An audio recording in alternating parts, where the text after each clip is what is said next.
My aim in life paragraph for class 8-9। অনেক ছোট করে প্যারাগ্রাফটি লেখা হয়েছে কারণ পরীক্ষার আগে অল্প সময় প্রস্তুতি নেওয়ার জন্য। তারপর এটা লিখলে 10-এ আপনারা 7-8 পাবেন নিঃসন্দেহে। তো 100 ওয়ার্ডের প্যারাগ্রাফটি শিখে নিতে আপনাদের মনে হয় অনেক সুবিধা হবে পরীক্ষার আগে প্রস্তুতি নেওয়ার জন্য। আর আমি ইংলিশ পড়ার সাথে সাথে বাংলা অর্থ সহ বলে দেব। আর ভিডিও শেষে আমি বাংলা অর্থের স্ক্রিনশট দিয়ে দেবো, আপনারা চাইলে লিখে নিলে আরও বেটারভাবে ভালোভাবে পড়তে পারবেন। তো বেশি কথা না বলে শুরু করতেছি। আমি রিডিং পড়বো ইংলিশ, তার সাথে বাংলা অর্থ সহ বলে দেব। Every person should have a aim in life. জীবনে, এই লাইনটির অর্থ হবে জীবনে আমার লক্ষ্য, প্রত্যেক ব্যক্তির জীবনের লক্ষ্য থাকা উচিত।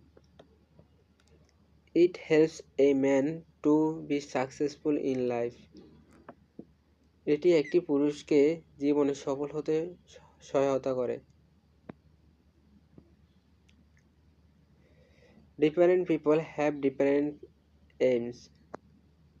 বিভিন্ন লোকের বিভিন্ন লক্ষ্য রয়েছে। Somebody wants to be a doctor. কেউ ডাক্তার হতে চান। Somebody wants to be an engineer. কেউ ইঞ্জিনিয়ার হতে চান। Somebody wants to be a teacher. Again it's কেউ আবার শিক্ষক হতে চায় ইত্যাদি। But my aim in life is to be a teacher. তবে জীবনে আমার লক্ষ্য একজন শিক্ষক হব বা হওয়ার। I think teaching is the best profession in the world.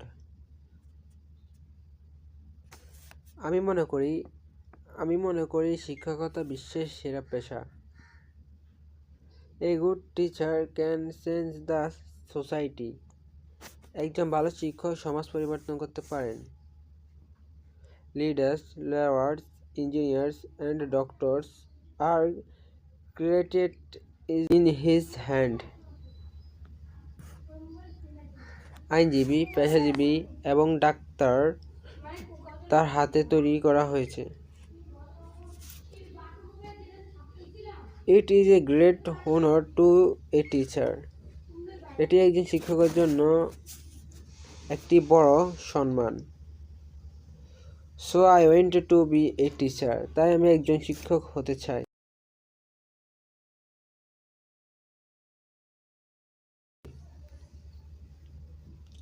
যদি কোথাও ভুল হয় তাহলে অবশ্যই কমেন্টে জানাবেন। আর আমি প্রথম ভিডিও করতেছি এবং এই মুহূর্তে আমি মোবাইল দিয়ে ভিডিও করতেছি, যার কারণে আমার একটু সমস্যা হচ্ছে। তো অবশ্যই ভুল ত্রুটি ক্ষমা করে দিবেন। ভিডিওটি ভালো লাগলে অবশ্যই লাইক করবেন। ধন্যবাদ।